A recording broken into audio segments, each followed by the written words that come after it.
Olá, amigos do canal Fé Ativa, muito bom dia! Com a graça de Deus iniciamos mais este dia maravilhoso, porque na presença de Deus todos os dias são maravilhosos, mesmo com as lutas e dificuldades e males até que o próprio dia traz em si.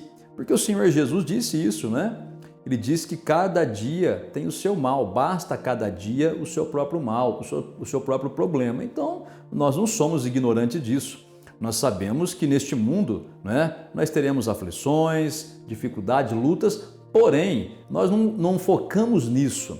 Nós focamos naquilo que o Senhor Jesus disse ao nosso respeito, porque estamos nele. E o que foi que ele disse? Em Cristo somos mais que vencedores em todas essas coisas. Glória a Deus! Ou seja, não há dificuldade que nós não possamos vencer com o poder de Deus em nós. E Ele está em nós, hein? Olha o que a palavra de Deus diz. Maior é aquele que está em nós, ou seja, o Espírito Santo, porque aceitamos a Jesus, do que aquele que está no mundo, ou seja, Satanás o derrotado. Porque ele já foi derrotado na cruz do Calvário, tá bem? Antes da gente prosseguir, porque hoje é o vídeo número 3 da passagem bíblica do cego de nascença, estamos fazendo essa série de vídeos sobre o cego de nascença, traz muita fé ao nosso coração e este é o vídeo número 3, tá bom? E antes da gente falar sobre isso, por favor, já deixa o like para o canal, aperte o joinha, inscreva-se no nosso canal se você ainda não fez, ative o sininho das notificações para você ser avisado pelo YouTube quando lançarmos um vídeo novo e se você desejar, aproveite o espaço dos comentários logo abaixo e coloque aí nomes de pessoas pelas quais você quer que a gente ore e vamos orar por todas elas, tá bem? Olha só o que diz o texto. João capítulo 9, a partir do versículo 1. Caminhando Jesus, viu o homem cego de nascença e os seus discípulos perguntaram: Mestre, quem pecou, este ou seus pais, para que nascesse cego? Respondeu Jesus: nem ele pecou, nem seus pais, mas foi para que se manifestem nele as obras de Deus. É necessário que façamos as obras daquele que me enviou enquanto é dia. A noite vem, quando ninguém pode trabalhar. Enquanto estou no mundo, sou a luz do mundo. Olha só que maravilha. Olha, nós já vimos nessa série, no primeiro vídeo, que Deus está olhando você. Ele não está cego aos seus sofrimentos. Pelo contrário, o cego da história sempre somos nós, nunca é Deus. Os olhos do Senhor estão sobre você. Segunda coisa que nós vimos no vídeo número 2, é que uma vida pecaminosa, uma vida de pecado, só traz maldição, né?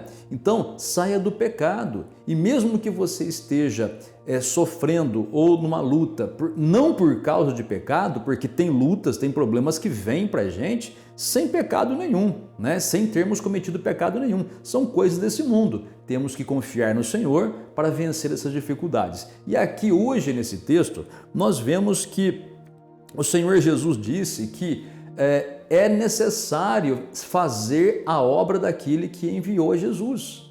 Ele falou assim, olha, e é necessário que façamos as obras daquele que me enviou enquanto é dia. O que significa isso? Gente, é assim, ó, para você poder receber algo de Deus, você tem que ter certeza que é a vontade dele.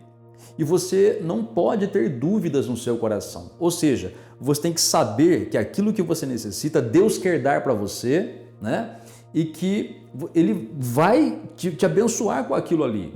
E você não pode duvidar, entendeu? Você vai perguntar, pastor, como é que eu sei a vontade de Deus? E eu sempre digo, a vontade de Deus está revelada na Bíblia. A profecia completa, a revelação completa está na palavra de Deus. Isso aqui não é profetada, nem adivinhação, tá? Nem revelamento, como existe muito por aí. Isso aqui é a revelação genuína e verdadeira. Isso aqui não engana ninguém, tá bom? Então, para você conhecer a vontade de Deus, tem que conhecer a palavra do Senhor, né? E você não pode ter entendimento errado nenhum a respeito do Senhor Jesus ou de Deus Pai, porque isso pode atrapalhar a sua fé também.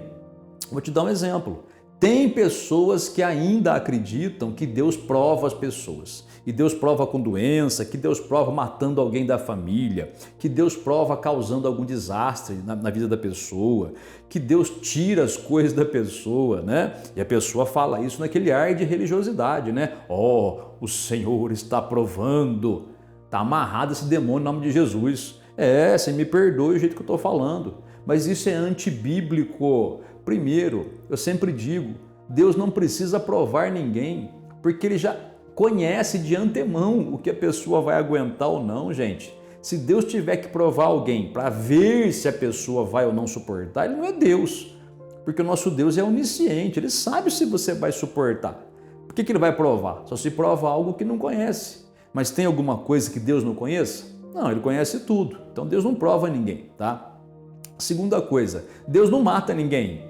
Deus não mata, né? Na Bíblia está escrito isso. Jesus falou que quem vem matar, roubar e destruir é Satanás, não é Deus, tá certo? Então Deus não mata ninguém. Outra coisa, Deus não tira nada de ninguém, porque a Bíblia diz que os dons de Deus são irrevogáveis, tá? O que significa isso? Aquilo que Deus dá, está dado, Ele não põe a mão, Ele não tira jamais. Agora, nisso tudo que eu falei, porque você pode perguntar, pastor, se Deus então Ele não prova com doença, com essas coisinhas, Deus não mata, né? Se Deus não tira nada de ninguém, por que está acontecendo na vida de tantas pessoas isso aí tudo? Tem pessoas que estão com doença, tem pessoas que estão perdendo tudo, né? Tem pessoas que elas estão sofrendo, tem pessoas que estão morrendo, perdendo membros da família, assim, novos. O que está acontecendo? Bom, Deus não faz essas coisas. Agora, uma coisa é verdade, a pessoa pode perder as bênçãos, tá? Deus até permite certas situações, muitas vezes porque a pessoa não tem entendimento da palavra ou não tem interesse em buscar a Deus, também tem isso daí, né? Não quer conhecer a palavra de Deus, a pessoa vive no pecado muitas vezes, né? Então, se a pessoa não tem uma retidão diante do Senhor, né? Se a pessoa não tem uma postura firme diante de Deus, ela acaba perdendo o que Deus deu. Não é Deus que tira, é a pessoa que perde, é diferente, tá? Não é Deus que põe doença, é a pessoa que abre por algum motivo a guarda e o diabo entra com a doença, tá certo? Não é Deus que mata, pode ter certeza. Quem é o assassino da história chama-se Satanás, não Deus. Então, se você não tiver esse entendimento de que Deus só faz o bem e que Deus quer o seu bem, né? Tanto é que a Bíblia diz, olha, Deus fala na Bíblia, os meus pensamentos ao teu respeito são pensamentos de paz e não de mal, né? Deus deseja o bem. Em outra passagem da Bíblia, né, perguntaram para Jesus, para ele mostrar o Pai. E aí Jesus respondeu, como assim mostra o Pai? Vocês estão comigo há tanto tempo e não perceberam ainda? Quem vê a mim, vê o Pai. Ou seja, como nós sabemos como Deus é? Olhando para Jesus, né? Então nós vamos olhar para Jesus na Bíblia, nos Evangelhos, e nós olhando para Jesus, observando o Senhor Jesus, nós vemos que Ele é bom. Ele nunca colocou ninguém de cama, Ele nunca matou ninguém, Ele nunca destruiu a família de ninguém, Ele nunca tirou nada de ninguém, só deu. Ele nunca pôs doença em ninguém, né?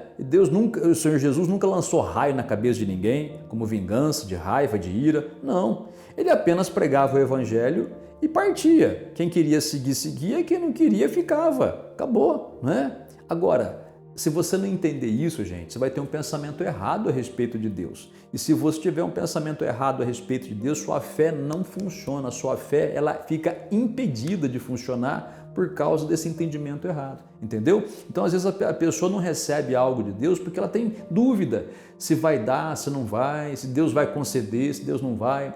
A pessoa fica com dúvida, será que Deus está zangado comigo porque eu pequei, porque eu errei? Sim, gente, quando a gente erra, entristece Deus. Mas não porque nós o magoamos. Não, Deus não é homem. Mágoa é sentimento de ser humano, não do Senhor Deus, tá bem? A mágoa entrou no ser humano quando Adão pecou. E tudo isso vem do diabo, não vem de Deus. Então, qual é o motivo da tristeza de Deus? É que se você estiver no pecado, né, você vai sofrer. É isso. E Ele não quer ver você sofrer. Então, o sofrimento de um pai é por causa do sofrimento do filho, entendeu? Então Deus não quer que você erre mesmo, Ele não quer mesmo que você peque, que você viva no erro.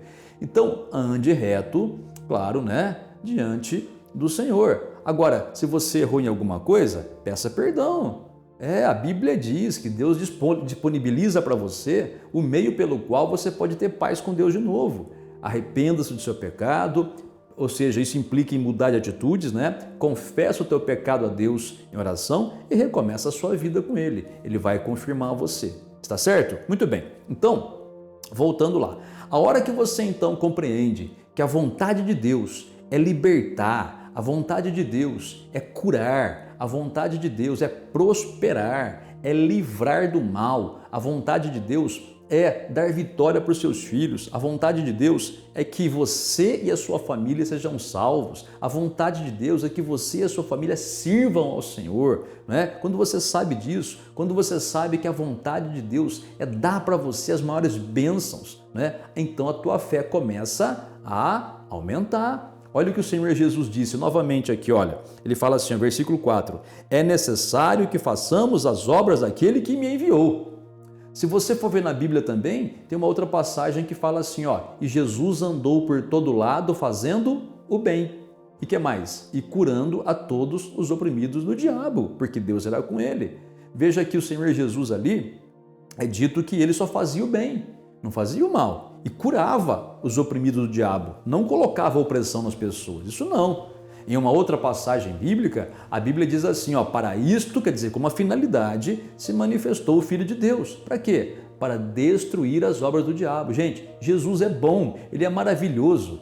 O nosso Pai é a mesma coisa que Jesus. Não são a mesma pessoa, são duas pessoas, mas eles estão em perfeita e completa harmonia. O que um pensa, o outro pensa, o que um fala, o outro fala, o que um faz, o outro faz, né? Nós não tínhamos acesso a Deus sem Jesus, mas agora olhando para Jesus, nós temos acesso ao Pai, nós sabemos que Ele quer o nosso bem, o nosso melhor, Ele é misericordioso, Ele é bondoso, Ele é assaz benigno, como diz o Salmo 103, assaz quer dizer bom demais da conta, né? Bondade extrema, né? Desde que a gente se achegue a Ele com essa convicção, né? De que Ele quer abençoar, de que Ele deseja fazer o melhor. Então, quando você tem essa fé, filho, isso aí é mais de meio caminho andado. Pode ter certeza que a tua oração vai ser uma oração de confiança. Se Ele quer me abençoar, então eu vou receber dele em nome do Senhor Jesus. E para encerrar aqui, ele diz assim, é necessário que façamos as obras daquele que me enviou enquanto é dia.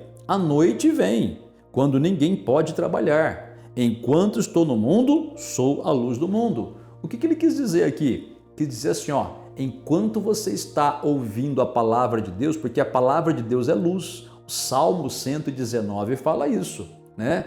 A tua palavra é luz, luz para os meus caminhos, lâmpada para os meus pés. Então, enquanto Jesus está no mundo, de que maneira? Através da sua palavra, porque Jesus e a palavra é uma coisa só, Ele é o verbo de Deus que se fez carne. Verbo quer dizer palavra, tá? Então, enquanto você está ouvindo a palavra, é possível fazer a obra de Deus na sua vida. Enquanto você está ouvindo e crer na palavra de Deus, um milagre pode acontecer, porque vai haver um momento em que a pessoa não vai mais conseguir ouvir a palavra, por vários motivos. Por exemplo, na época da tribulação, não vai ter uma pregação do evangelho tão ampla, tão fácil como tem hoje. Tem pessoas que vai querer ouvir e não vai ter ninguém para pregar, né? Mas não é só isso também.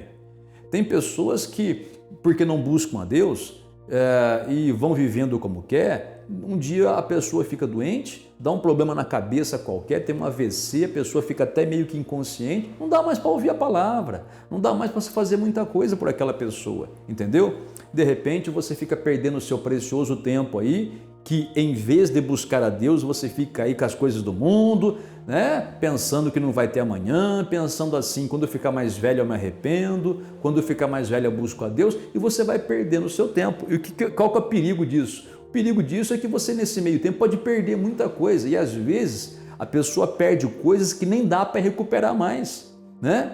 Então, por isso que eu falo para você, busque a Deus enquanto se pode achá-lo. É o que Jesus está dizendo aqui. Enquanto estou no mundo, e Ele está através da palavra e através da igreja, né? Busque, aproveite a oportunidade para que Deus possa operar um milagre na sua vida, assim como Ele operou na vida desse jovem, desse rapaz que nasceu cego aqui do texto de João 9, tá bem? O que eu quero dizer para você, não há Nada impossível para esse nosso Senhor. Não há nada impossível para o nosso Deus. Agora, a nossa parte é buscar, a nossa parte é abrir o coração para acreditar no que Ele fala, andar nos seus caminhos e receber a bênção do Senhor. E Ele quer fazer isso para você agora, já começando pelo menos a fazer agora através dessa oração, tá? Então, enquanto você pode ouvir a palavra e está ouvindo agora, tem chance para você, Deus pode mudar a tua história. Então, meu amigo e amiga, levanta a cabeça, para de resmungar, para de murmurar, para de ficar aí bicudo e negativo, chateado, não é? Vamos enfrentar com fé em Deus. Ah, pastor, mas o senhor não sabe o que eu estou passando. Eu não sei o que está passando, né? Não resolve nada eu saber também. Eu vou orar por você, evidentemente, né? Mas o que importa a gente saber é que Deus pode fazer um milagre na sua vida. É isso que importa você saber.